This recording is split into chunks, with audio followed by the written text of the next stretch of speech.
Nagpaalala ang Scamwatch Pilipinas sa mga nagnenegosyo na mag-ingat sa mga modus online.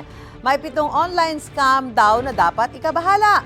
Una riyan ang mga pekeng buyer na nagpapakita ng pekeng transaction record na kunwaring sobra ang naibayad at pagkatapos ay maghihingi ng refund sa seller.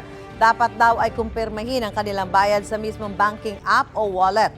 Pangalawa, mag-ingat sa mga nagkukunwaring logistics company na nagpapadala ng mga pekeng tracking update tapos manghihingi ng courier o shipping fee.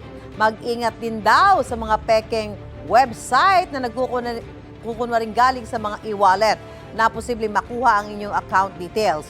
Tulad sa mga e-wallet, mag-ingat din daw na makuha ang inyong account sa social media at iba pang online shopping platforms.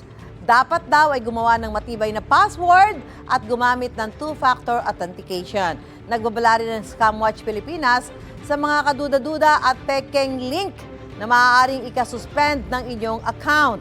Kasunod daw niyan ay may mag-aalok ng tulong sa inyo para rito at biglang maniningil. Kadikit din niyan ay ang mga nagpapadala ng email at text message na may mga kasamang link. Huwag daw itong pipindutin. Panghuli, mag-ingat sa mga nagpapanggap na support agent ng mga online shopping platform at maghihingi ng one-time password o OTP. Hindi ito hihingi ng mga lehitimong platform. Paalala rin ng Scamwatch Pilipinas, magkaroon ng contra-scam attitude.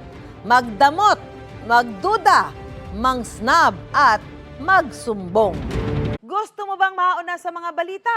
Mag-subscribe na sa GMA Integrated News sa YouTube at tumutok sa unang balita.